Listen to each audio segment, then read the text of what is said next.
அவருடைய பேச்சு ஆரம்பிச்சதுல இருந்து தப்பு தப்பான தகவல் சொல்லிட்டு இருக்காரு. 20 வருஷம் ஆட்சியில இருந்தது யார் சார்? சென்ட்ரல்ல 20 வருஷம் ஆட்சியில இருந்தது யார்? திமுக ஆட்சியில இருந்தது, காங்கிரஸ் ஆட்சியில இருந்தது. You said no, he's not. I have said the same thing when he and was, now, sir. I have said the same thing now, when, sir. when they were interfering. I have said the now, same sir, thing. When what you are doing? deviating from the subject, then what I have to do? What is he doing? No, have no. I ever spoken out of the subject? Have I spoken ever No, he was not. unparliamentary? No, I am not time is impartial. interrupted. I am not impartial. My time is You interrupted. cannot question the chair. Sir, I should, you have to continue. I am telling you, you are not speaking. What I have to should do? have my say, please. இந்த சேதாரத்துக்கு மேல கொடுத்தீங்கன்னா உங்க காசை waste பண்ற மாதிரி தான். லலிதால வாங்குங்க, நிறைய பணம் சேவ் பண்ணுவீங்க. ஒரு மிக முக்கியமான இந்த விவாதத்தில் கடமை உணர்வோடும் திராவிட முன்னேற்ற கழகத்தை சார்ந்தவன் என்ற பெருமிதத்தோடும் உங்கள் முன்னால் நான் நின்று உரையாற்றுகின்றேன். வந்தே மாதரம் என்ற பாடல் இயற்றப்பட்டு 150 ஆண்டுகள் ஆவதை ஒட்டி இரு அவைகளிலும் விவாதம் நேற்றும் நடைபெற்றது, இன்றைக்கும் நடைபெற்றுக் கொண்டிருக்கின்றது. அந்த பாடலிலே உள்ள சிறப்பை பற்றி எல்லோரும் பேசினார். இன்னும் குறிப்பாக சொல்ல வேண்டும் என்றால், இந்த விவாதத்தை நடத்த வேண்டும் என்பதில் அரசாங்கம் மிகுந்த அக்கறையோடு இருந்தது. எதிர்கட்சிகள் பல முக்கியமான இன்றைக்கு கொழுந்துவிட்டு எரிகிற பிரச்சனைகளை முன்னிலைப்படுத்த வேண்டும் என்று கேட்டபொழுது முதலில் வந்தே மாதரம் தான் பேச வேண்டும் என்று அவ்வளவு வலியுறுத்தி இந்த விவாதத்தை முன்னால் கொண்டு வந்தார்கள். ஆனால் இப்போது அந்த ஆளுங்கட்சியினுடைய வரிசையை பார்க்கிறேன். என்னுடைய அருமை நண்பர் மாண்புமிகு அமைச்சர் பிரகலாத் ஜோஷி மட்டும் இருக்கிறார். Maybe roster duty. அவை முன்னவர் இல்லை, நாடாளுமன்ற விவகாரத்துறை அமைச்சர் இல்லை, நாடாளுமன்ற விவகாரத்துறை துணை அமைச்சர்.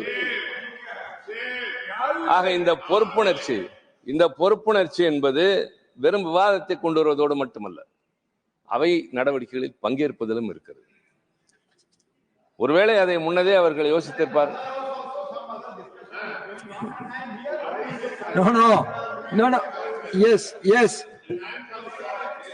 I am very happy, Mr. Joshi, Honorable, I am very happy that honorable you are member, please address to the subject. You come back to the subject. Honorable Mr. Joshi, I am very happy that you are here. You always remain here whenever I speak.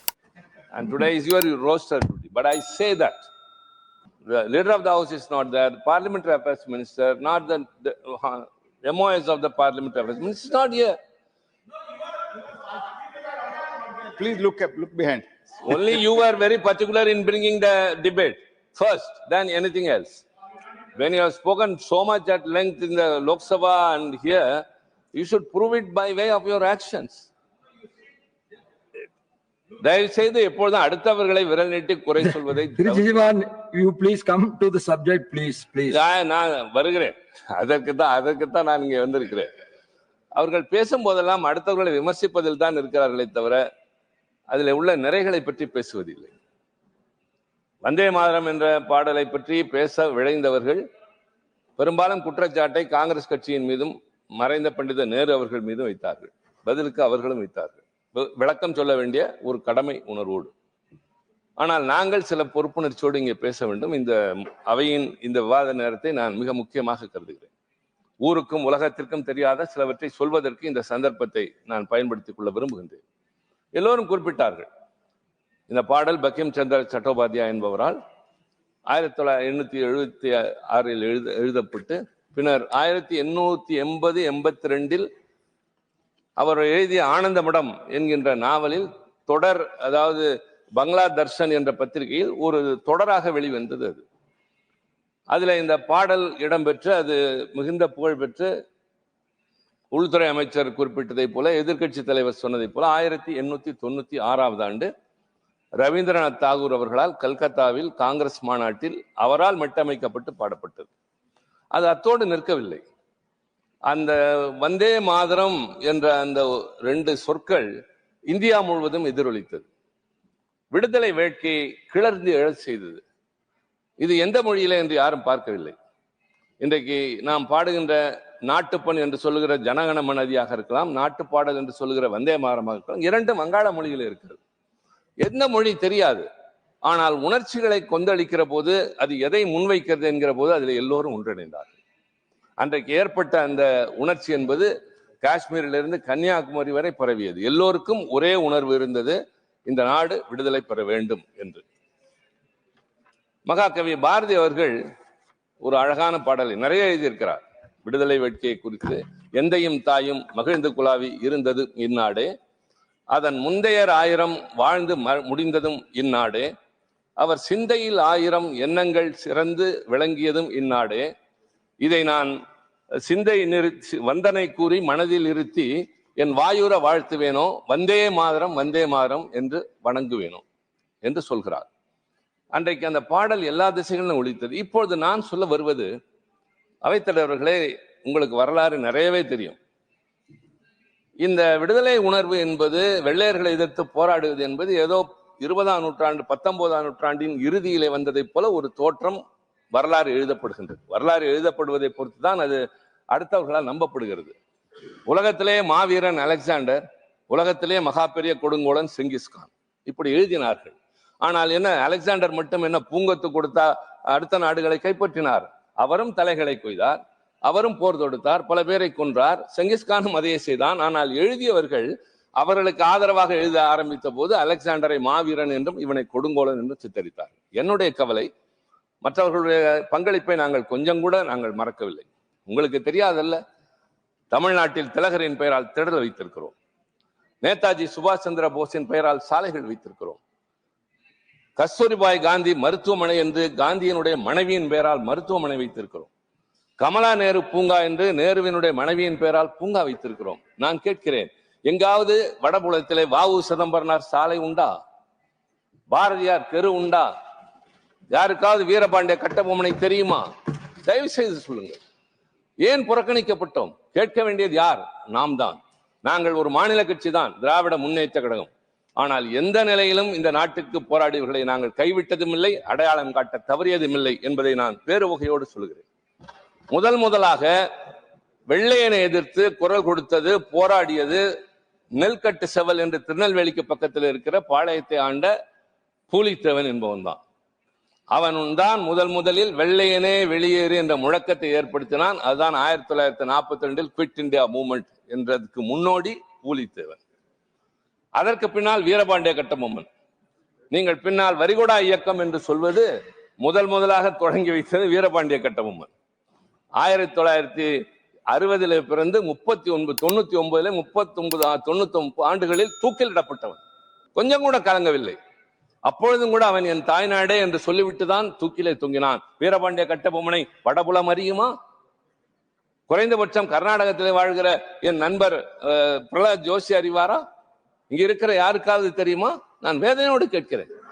பூலித்தேவனோ Veerapandiya கட்டபொம்மனோ Setu நாட்டை ஆண்ட, சிவகங்கை சீமை ஆண்ட வேலு நாச்சியார், இழந்த பகுதியை மீட்டெடுத்த ஒரே வீராங்கனை அவர்தான். அவருடைய போர் தந்திரம், அவருக்கு தெரிந்த பன்மொழி புலவராக இருந்தவர். திப்பு சுல்தான் ஐதர் அலியின் துணையோடு அவர் எத்தனை முறை வெள்ளையர்களை எதிர்கொண்டிருக்கிறார் என்பது என் தம்பி மாண்புமிகு அமைச்சர் முருகனுக்கு தெரியும், உங்களுக்கு தெரியும். மற்றவர்களை பார்த்து கேட்கிறேன், இவரை பற்றி எத்தனை பேருக்கு தெரியும்? அதைவிட மிகச் சிறப்பு, இன்றைக்கு இந்த அவையில் நான் பதிவு செய்கிறேன். அன்றைக்கு வேலுநாச்சியார் அவர்களுடைய படைக்கு ஒரு கட்டத்தில் பின்னடைவு ஏற்படுகின்றது.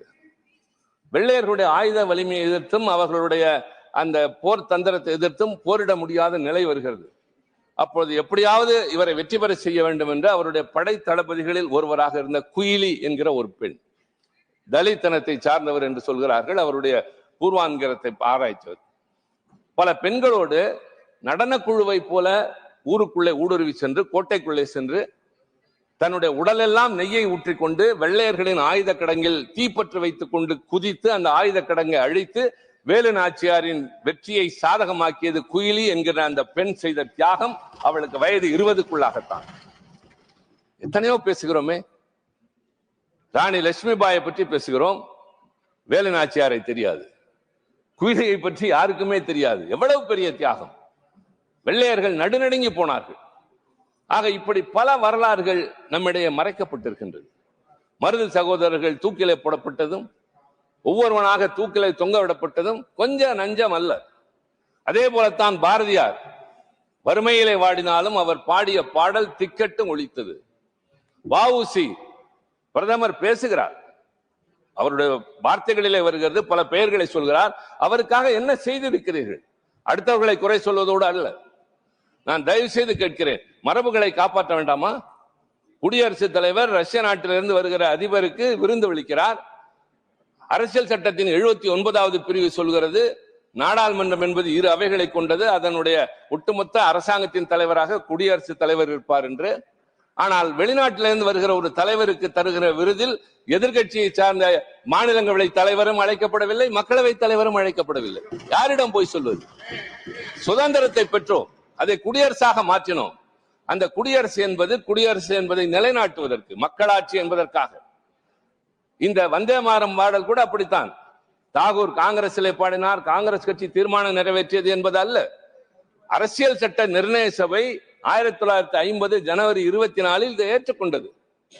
ஒரே நாளில் 2க்கும் ஒரே சம அந்தஸ்து, ஜனகணமதிக்கும் உண்டு, வந்தே மாதரத்துக்கும் உண்டு என்று சொல்லி அவர்கள் அதை நிலைநிறுத்தினார்கள்.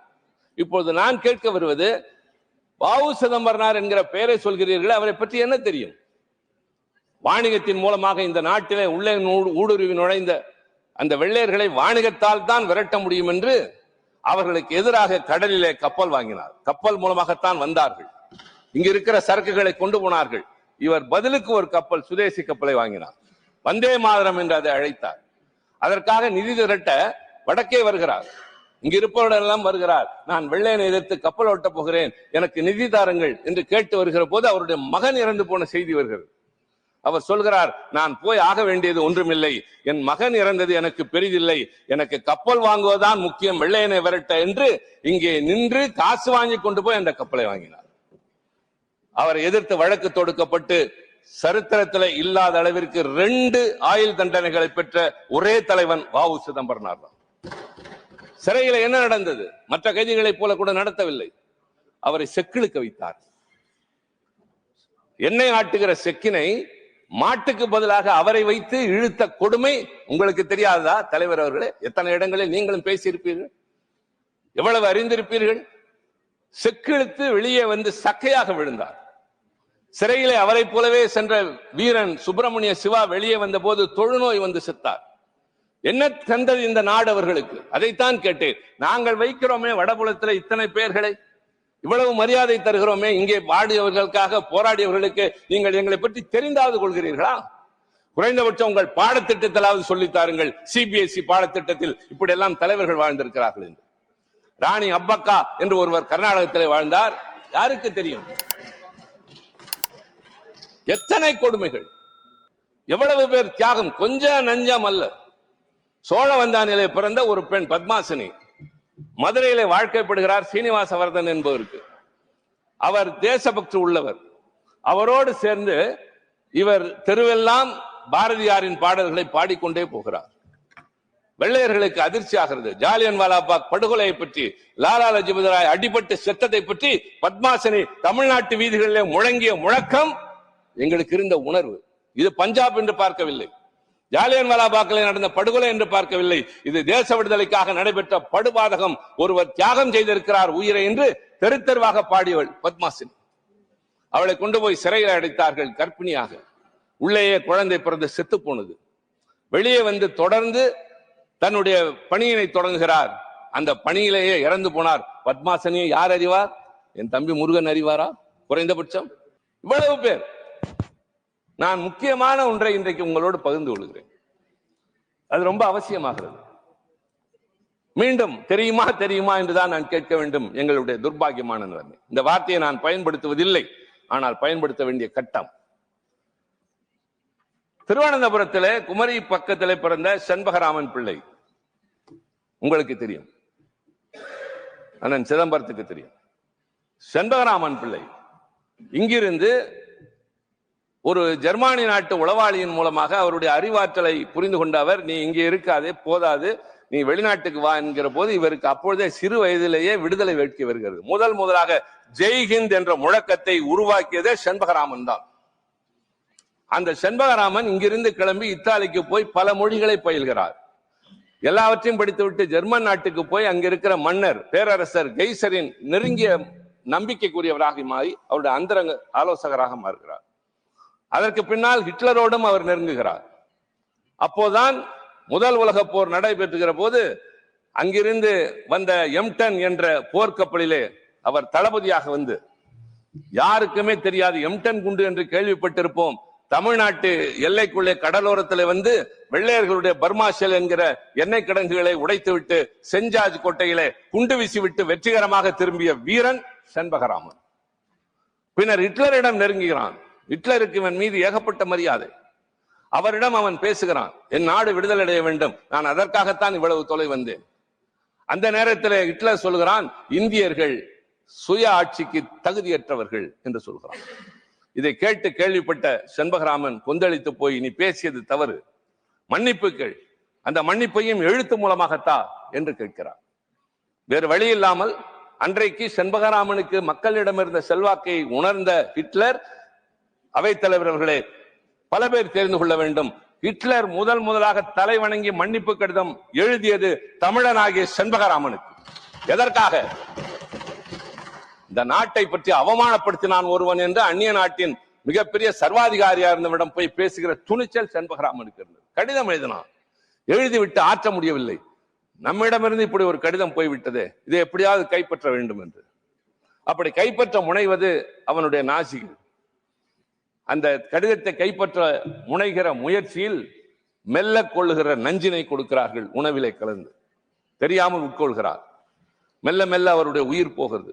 இதற்கு முன்னால் இன்னொரு செய்தி, எனக்கு முன்னால் பேசிய சுகேந்திர சேகராய் சொன்னார், உள்துறை அமைச்சரும் சொன்னார், பிரதமரும் சொன்னார், இவரும் சொன்னார்.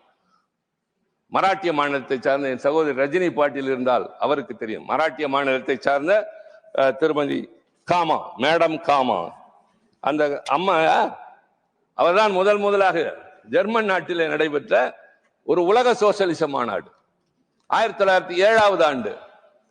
1907 ஆண்டு உலக சோசியலிச மாநாட்டில் போய் ஒரு பெண் நின்று கொண்டு, ஒரு பார்சி இனத்தை சார்ந்த மராட்டிய பெண்மணி தன் சேலை மடிப்புக்குள்ளே இருந்து மூவர்ண கொடியை எடுத்து காட்டி, இது என் இந்திய நாட்டின் சுதந்திர கொடி, எல்லோரும் வணக்கம் சொல்லுங்கள் என்று சொன்ன அந்த மாநாட்டில் விளாடிமிர் லெனின் இருந்தார். எல்லோரும் சேர்ந்து அதற்கு வணக்கம் செலுத்த வேண்டிய நிர்பந்தம் ஏற்பட்டது. அந்த அம்மையாரோடு அரசியல் ரீதியாக தொடர்பில் இருந்தவர்கள் விளாடிமிர் லெனினும் மேக்சிம் கார்கியும். இந்த நாட்டிலே போராடி அத்தனை பேருக்கும் அடைக்கலம் கொடுத்தார். அவர் வளர்த்த ஒரு பெண் லட்சுமிபாய் என்பவர் தான் இந்த செண்பகராமனை மணந்து கொண்டார். இந்த கதை, ஆம், இது வரலாறா? இல்லை, கதை, சோக கதை, சொந்த கதை, ஊருக்கு தெரியாத கதை, தெரிய வேண்டிய கதை.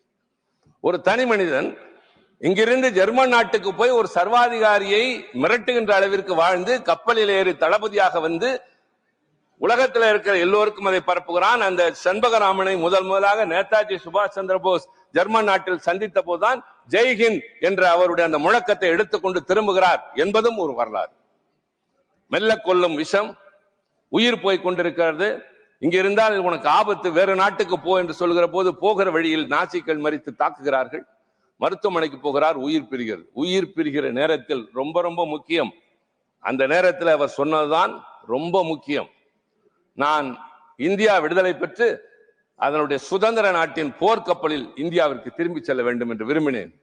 ஆனால் இப்படியே இறக்க வேண்டிய நிலை வந்து விட்டது, என் ஆசை விருப்பம் அது என்று சொல்லி இறந்து போகிறார். இறந்து போனவருடைய சாம்பலை 3 ஆண்டுகள் மட்டுமே அவரோடு வாழ்ந்த அவருடைய மனைவி லட்சுமி பாய், மேடம் காமா அவர்களால் வளர்க்கப்பட்ட அவர் அந்த அஸ்தியை கையில வைத்துக் கொண்டு இந்தியாவிற்கு தப்பி வருகிறார். எத்தனை ஆண்டுகள் காத்திருந்தார் தெரியுமா? அவன் விரும்பியது நடக்கும் 32 ஆண்டுகள் காத்திருந்தார். நாடு விடுதலை அடைந்தது. ஊர் வீடு வீடாக என்றைக்காவது நியாயத்தை யாராவது கேட்டிருக்கிறார்களா? ஒருவருடைய சோகத்தை, வேதனையை வேறு யாராவது உடனே புரிந்து கொள்கிறார்களா? நான் செய்தது இந்த சாதனை என்றால் அதை ஏற்று பாராட்டுகிற உள்ளம் யாருக்கு எந்த காலத்தில் இருந்திருக்கிறது? சொன்னால் கணவனுடைய வீரத்தை, தியாகத்தை ஒவ்வொருவரிடமாக சென்று யாருமே கேட்கவில்லை. தெரிந்தவர்களும் கேட்கவில்லை, தெரியாதவர்களும் கேட்கவில்லை. ஆனால் அந்த பெண்மணி அந்த கலசத்தை வைத்து காத்துக் கொண்டிருந்தார். திருமதி இந்திரா காந்தி அம்மையார் பிரதமராக ஆனவுடன் அவருக்கு எப்படியோ அந்த செய்தி வந்து, அதன் மூலமாக அந்த அம்மையார் அவருடைய தியாகத்தை பாராட்டுகின்ற அளவிற்கு INS டெல்லி என்கிற கப்பலில் மும்பையிலிருந்து குமரிமுனைக்கு திருவனந்தபுரத்திற்கு அவருடைய அந்த அஸ்தியை அனுப்பி கரமனை ஆற்றில கரைக்க செய்த கடமையை அவர் ஏற்று செய்தார்.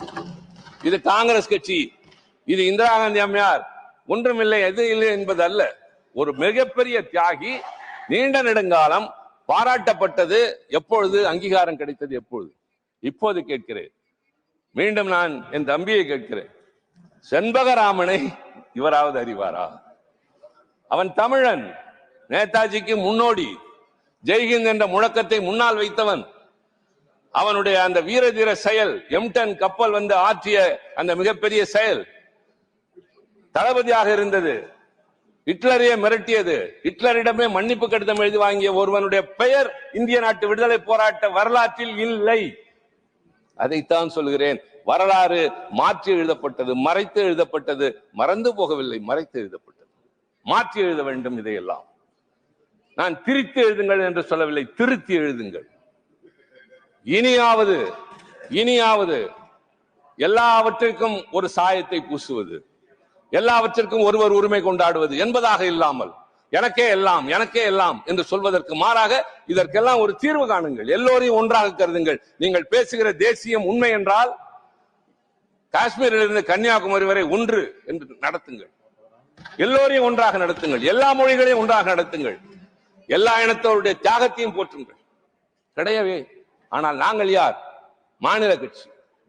விமர்சிக்கிறீர்களே, திராவிடம் பேசுகிறோம். ஆம், திராவிடம் தான் பேசுகிறோம். அதுதான் எங்கள் தத்துவம். ஆனால் முதலாக வ.உ.சி இழுத்த செக்கு எங்கிருக்கிறது என்று தேடி அது கோவை சிறையில் இருக்கிறது என்று கண்டுபிடித்து அதை சென்னையிலே நினைவு சின்னமாக மாற்றியது எங்கள் தலைவர் கலைஞர் முதலமைச்சராக இருந்தது. மருதுபாண்டியருக்கு மணிமண்டபம் அமைத்தது யார்? சிலை வைத்தது யார்?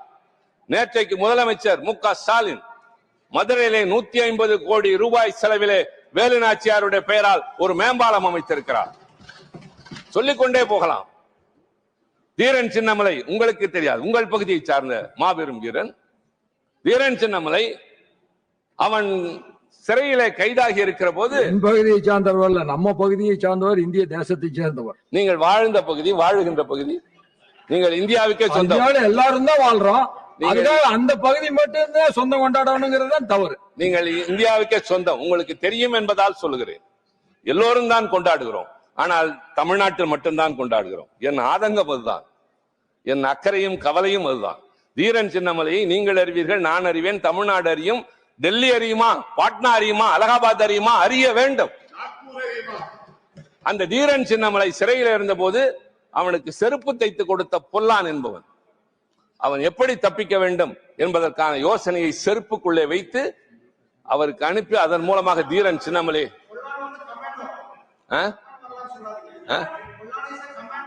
ஐயோ நான் கேளுங்க தம்பி, இங்க பாருங்க, நீங்க தப்பான வரலாறு நிறைய சொல்லிட்டு இருக்கீங்க சார். தலைவர் அவர்களே, உங்களுக்கு தெரியும், நீங்க தமிழ்நாட்டில இருந்து வந்திருக்கோம். அவர் தொடர்ந்து ஆரம்பத்திலிருந்தே அவருடைய பேச்சு ஆரம்பிச்சதுல இருந்தே தப்பான தகவல் சொல்லிட்டு இருக்காரு. 20 வருஷம் ஆட்சியில இருந்தது யார் சார்? சென்ட்ரல்ல 20 வருஷம் ஆட்சியில இருந்தது யார்? திமுக ஆட்சியில இருந்தது, காங்கிரஸ் ஆட்சியில இருந்தது. நீங்க அவங்க கூட கூட்டணியில் இருக்கிறீங்க. அப்ப யார் பண்ணிருக்கணும்? நீங்க கொண்டு வந்திருக்கணும். இங்க வந்து இந்தியா முழுவதும் கொண்டு வந்து சேர்க்க வேண்டிய பொறுப்பு யாருக்கு இருக்கு? உங்களுக்கு இருந்தது. பொறுப்பை வந்து தட்டி கழிச்சிருங்க சார். தட்டி கழிச்சுட்டு இப்ப காசி தமிழ் காசியில இந்த பனாரஸ் பாரதியாருக்கு சிறப்பான நரேந்திர மோடிஜி அவர்கள் அமிர்த் மகா பொழுது அங்க வந்து 3 பேர் அவர்களையும் வேலுநாச்சியார் அவர்களையும் நம்முடைய பிரதமர் அவர்கள் கொண்டாடினார்கள். அவர் தப்பான ராணி அப்பாக்காவை பத்தி சொன்னாங்க. ராணி அப்பாக்காவை வந்து 75வது ஆண்டு சுதந்திர ஆண்டுல நாம் கொண்டாடினோம். 75 ஆசாதிக்கு அமிர்த் மகா உற்சவம் கொண்டாடும் பொழுது நாம் கொண்டாடினோம். ஆனால் அவங்க வந்து 20 ஆண்டுகள் ஆட்சியில் இருந்தாங்க. காங்கிரஸ் கூட தான் கூட்டணியில இப்ப இருக்கிறாங்க. அப்ப ஆட்சியில் இருக்கும்போது இதெல்லாம் என்ன பண்ணிட்டு இருந்தாங்க? When you said that the Home Minister is not yielding to the LOP, I am not yielding. How can you allow him to speak? You please continue. I don't understand, sir. You please continue. You allowed him to speak and everything has gone on record. No running commentary. No running commentary, please. No running commentary, please. You don't argue with me, Mr. Murugan. Don't argue with me. You cannot win an argument with me. Please sit down. Please sit down. No. Nothing will go on record. All these unparliamentary words will not go on record. And please, Thiru Siva, Chairman, the rules You should apply continue, to please. both sides. Kindly, please, I submit to you. Rules should apply to both sides. When they spoke, you said that when the leader of opposition himself intervened, you said no, he's not. I have said the same thing when he And was, now, sir. I have said the same thing. Now, when, sir. When they were interfering, I have said the Now, same sir, thing. When what you are are you doing? deviating from the subject, then what I have to do? What is he doing? No, Have no. I ever spoken out of the subject? Have I spoken ever No, he was not unparliamentary? speaking out of the subject. He's He is within making the a point. subject. As long as he Take was in the political subject, management. I allowed him. You cannot. தப்பு தப்பா பேசுறாருங்கிறாரு. என்னங்க நியாயம்? நான் என்ன தப்பு தப்பா பேசுறேன்? தம்பி உட்காருங்க. ஐயா அமைச்சர் உட்காருங்க. உட்காருங்க. No. உட்காருங்க. உங்களுக்கு தெரியும் எனக்கு வாங்க. Honorable Minister, you please take your seat. Hello Honorable Minister, you please take your seat. Sir. You please take your seat. Hereby, we will rectify if anything is against the fact. No. Anything is against the fact, we will expunge it. You please take your seat. You take your seat. If anything is against the fact that I am telling you now. You please take your seat. Don't shout. Nothing will go on record. What they are shouting will not go in the record. No. Honorable Minister, you please take your seat.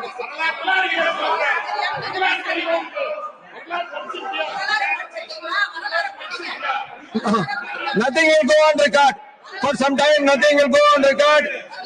You please take your seat. Nothing will go on record. You please take your seat. You all please take your seat. Thiru Siva, please continue. I'm prepared to continue, provided if I'm Otherwise, I have to call the other No, speaker. how can you? No, then you have to Unless you're continue. interrupting me. I have given my ruling. You have to continue, or otherwise I have to call No, others. please be impartial. Please Then be you impartial. continue. Please be impartial. No, I am not My time impartial. is interrupted. I am not impartial. My time is You interrupted. cannot question the chair. Sir, I should- You have to continue. I I should am have telling my you, you are say. not speaking. What I I have to should do? have my say, please. No, that I should have my understand. say. Honorable Minister, I understand. I requested him to continue. If he is not continuing, then I will be calling the other speaker. No, it's past. Kindly, sir. Sir, நான் சொல்ல வந்தது, நான் தமிழ்ல பேசுறேன், தமிழ்ல தான் போகணும். ஏன்னா தம்பியும் அதான் பேசுறேன். ஐயா கொஞ்சம் உட்காரு. Please. போரில் பல தந்திரங்கள் உண்டு. செய்திகள் அனுப்புவதில் பல முறைகள் உண்டு. புறாவின் மூலமாக அனுப்புவார்கள், தூதுவனின் மூலமாக அனுப்புவார்கள், உணவுக்குள்ளே ஏதாவது வைத்து அனுப்புவார்கள். அந்த அனுபவம் நிறைய பேருக்கு இருக்கும். எங்களுக்கு தெரியும், பைக்குள்ளே எப்படி ஒரு மருத்துவர் சீட்டோடு கொண்டு போய் அடுத்தவர்கள் கொடுத்து வருவார் என்றெல்லாம் தெரியும். நாங்களும் சிறையில் நீண்ட காலம், ஒரு வருட காலம் இருந்தவன் தான். அது மாதிரி ஒரு தந்திரமாக எல்லாம் தடை செய்யப்பட்ட காலத்தில் தீரன் சின்னமலைக்கு ரகசிய குறிப்புகளை அனுப்புவதற்கு வழி இல்லாமல் செருப்புக்குள்ளே வைத்து அனுப்பிய ஒரு கமாண்டோ தான் மிஸ்டர் பொல்லான். நான் குறைத்து சொல்லவே இல்லை. He is a commando, but his brain and technology was different. His brain and technology was totally different. Dheeran Chinnamalai தப்பிக்க வேண்டும், அதற்காக ஒரு செய்தி அனுப்புகிறார். எப்படி அனுப்பினால் போய் சேரும் என்கிற போது செருப்புக்குள்ளே வைத்து அனுப்புகிறார். அவ்வளவுதான். ஏன் நீங்க அதை போய் தப்பா எடுத்துக்கிறீங்க? Continue. அது எடுத்துக்கிற கோணத்துல இருக்கு. நான் தவறாக Time பேசுறேன். is over, but still I am giving you 2-3 minutes Please, to you have to conclude. consider please. இப்ப நான் சொல்லிடுறேன், இவ்வளவு சொன்னேன். எதையுமே நான் தப்பா பேசுறது தம்பி, நீங்க வெரிஃபை பண்ணிக்கலாம். நான் வரலாற்றை அப்படியே Please சொல்கிறேன். come to the subject. Why you are arguing? I appeal to the leader of the house as well as through you, my dear brother. இவ்வளவு வரலாறு சொன்னேன் அல்லவா Chempakaraman.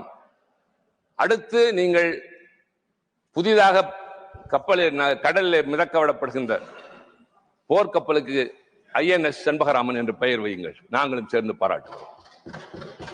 I urge the government, name the next warship which you are going to sail after INS Shanbagaraman.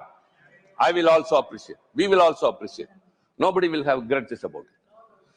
He is a person who has gone outside the country அவர் விடுதலைக்காண்டி அங்க இருக்கிறவர்களை சேர்த்து கொண்டு வந்து எவ்வளவோ பாடுபட்டு செத்து போனான். கடைசியில் போர்க்கப்பலில் வர வேண்டும் என்று விரும்பி செத்த அவன் அந்த 32 வருஷங்களாக அந்த சாம்பலை வைத்துக் கொண்டு காத்திருந்த அந்த பெண்மணி, அவளுடைய தியாகம், அந்த பொறுமை, இதற்கெல்லாம் நீங்கள் உண்மையிலேயே பாராட்டுகின்றால் வெறும் பெயர் சொல்லாதீர்கள், நடைமுறையிலே காட்டுங்கள். அடுத்த போர்க்கப்பலுக்கு வைத்தால் மாண்புமிகு அமைச்சர் முருகன் அவர்களே வணக்கம் சொல்லுகிறேன், நன்றி நானும் சொல்லுவேன். I think the learned leader of the house, who is always very seasoned and listens to good things, I appeal to you, sir. I urge you. Thank do you. that. Please conclude. We will all be now. grateful. Please conclude. We, the Tamils, have been neglected in the freedom fights history. That's what I narrated here. இதில் யாருக்கும் ஒருவருக்கான உரிமை என்று இல்லை. எங்களுக்கும் நிறைய பங்கு இருந்தது. Sir, please let me wind up. Let me wind up. எங்களுடைய பங்கு யாருக்கும் குறைவில்லாதது. ஆனால் வரலாற்றில் பெருமளவிற்கு அது மறக்கப்பட்டது. நான் சொல்கிறேன், சிபிஎஸ்இ பாடத்திட்டத்தில் தயவு செய்து நான் குறிப்பிட்ட இவர்களெல்லாம் கொண்டு வாருங்கள். வளர்கின்ற தலைமுறைக்கு சொல்லிக் கொடுங்கள். எத்தனை பேர் இந்த நாட்டின் எத்தனை மூலையிலே பகத்சிங், உத்தம் சிங்கை பற்றி சொல்கிறோம், பெருமை அடைகிறோம். எத்தனையோ பேர் எவ்வளவோ செய்தார்களே, அந்த வரிசையில் இப்படியும் சில பேர் வரலாற்றிலே மறந்து போயிருக்கிறார்கள் அல்லது மறைக்கப்பட்டிருக்கிறார். Unsung heroes and unsung heroines. வெளிச்சத்தில் கொண்டு வர வேண்டியது உங்களுடைய கடமை, எங்களுடைய கடமை. இது கட்சி வேறுபாடு அல்ல, இது இந்த நாட்டினுடைய உணர்வு. உண்மையில் நீங்கள் இந்த வந்தே மாதரம் என்கிற 150வது நாளை கொண்டாடுவது அந்த உணர்வோடு நாங்களும் பங்கெடுக்கிற காரணத்தால் நாங்களும் இதில் கலந்து கொண்டு பேசுகிறோம், உணர்ச்சி பூர்வமாக பேசுகிறோம். அதில் வைக்கிற வேண்டுகோள், தெற்கே தமிழகத்தில், கர்நாடகத்தில், கேரளாவில் எல்லா பகுதியிலும் வாழ்ந்த தியாகிகளுக்கும் மரியாதை தாருங்கள், அவர்களுக்கும் அங்கீகாரம் தாருங்கள். வரலாற்றை சரியாக எழுதுவோம், பள்ளி பிள்ளைகளுக்கு சொல்லித் தருவோம். நன்றி, வணக்கம். இந்த சேதாரத்துக்கு மேல கொடுத்தீங்கன்னா உங்க காசை வேஸ்ட் பண்ற மாதிரி தான். லலிதால வாங்குங்க, நிறைய பணம் சேவ் பண்ணுவீங்க. மின்னம்பலம்.com, தமிழின் முதல் மொபைல் பத்திரிகை.